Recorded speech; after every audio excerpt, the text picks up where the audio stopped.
বঞ্চনা ইস্যুতে এবার মমতার দিল্লি চলো। মোদি শাহের বঙ্গ সফরের পাল্টা মমতা বন্দ্যোপাধ্যায়ের দিল্লি সফর। চলতি মাসেই রাজধানী যাবেন মুখ্যমন্ত্রী। বকেয়া আদায়ের লক্ষ্যে তার এই দিল্লি সফর বলে খবর পাওয়া যাচ্ছে। রাজ্যের প্রাপ্য টাকা আটকে রাখার অভিযোগ, কেন্দ্রের বিরুদ্ধে অভিযোগ রাজ্যের শাসক দলের বিভিন্ন প্রকল্পে বকেয়ার কোটি কোটি টাকা দাবি একাধিকবার তৃণমূল কংগ্রেসের তরফ থেকে করা হয়েছে। আর এবার যে খবর পাওয়া যাচ্ছে, বকেয়ার প্রাপ্য টাকা, এই একাধিক বিষয় নিয়েই মমতা বন্দ্যোপাধ্যায়ের দিল্লি সফর। বকেয়া আদায়ের লক্ষ্যেই তার দিল্লি সফর বলে খবর পাওয়া যাচ্ছে। রাজীব চক্রবর্তী আমাদের প্রতিনিধি সরাসরি রয়েছেন আমাদের সঙ্গে। রাজীব, আমরা জানি রাজ্যের শাসক দল একাধিকবার কেন্দ্রীয় বঞ্চনার অভিযোগে সরব হয়েছে এবং বিধানসভা ভোটের আগে একাধিকবার যে খবর পাওয়া গিয়েছে, মোদি এবং শাহ তারা প্রায় প্রত্যেক মাসেই বঙ্গ সফর করতে পারেন এমন একটা সম্ভাবনা, এমন একটা তথ্য পাওয়া গিয়েছে। তারই পাল্টা এবার মমতা বন্দ্যোপাধ্যায়ের দিল্লি সফর। একেবারেই দেখো, একদিকে যখন প্রধানমন্ত্রী নরেন্দ্র মোদী এবং কেন্দ্রীয় স্বরাষ্ট্রমন্ত্রী অমিত শাহ তারা বঙ্গ সফরে আসছেন বাংলা জয়ের লক্ষ্যে এবং প্রতি মাসে আসছেন, তখন পাল্টা মুখ্যমন্ত্রী মমতা বন্দ্যোপাধ্যায় একটি কৌশল নিয়েছেন। তা হলো একেবারে দিল্লি সফর, রাজধানী সফর, যেখানে প্রধানমন্ত্রী নরেন্দ্র মোদীর সঙ্গেই তিনি দেখা করতে চান এবং অস্ত্র আবারও একই, সেই বাংলার বঞ্চনা।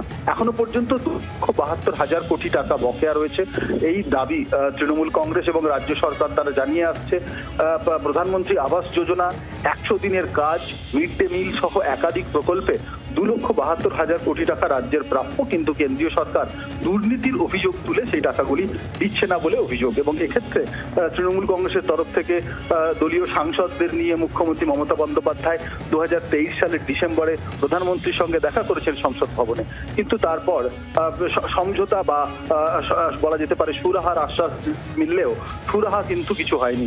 এবং আবারও যখন রাজ্যে নির্বাচন আসতে চলেছে, বছর ফুরলেই যখন নির্বাচন, তখন এই ইস্যুটিকে সামনে রেখে মুখ্যমন্ত্রী মমতা বন্দ্যোপাধ্যায় তিনি কিন্তু আবারও দিল্লি সফরে আসছেন। এবং এক্ষেত্রে রাজনৈতিক বিশেষজ্ঞরা তারা যেটা মনে করছেন যে এক্ষেত্রে মমতা বন্দ্যোপাধ্যায় যে পাল্টা চাল দিয়েছেন, তাতে দুইদিকেই তার রয়েছে এক ঢিলে দুই পাখি মারার কৌশল তিনি নিয়েছেন।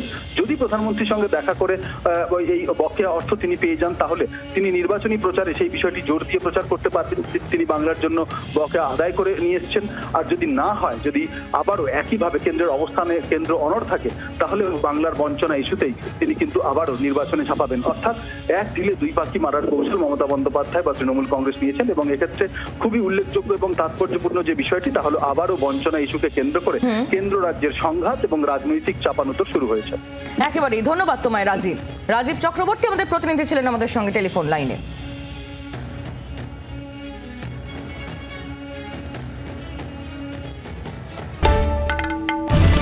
বাংলার আওয়াজ, বাঙালির আবেগ, জি 24 ঘন্টা।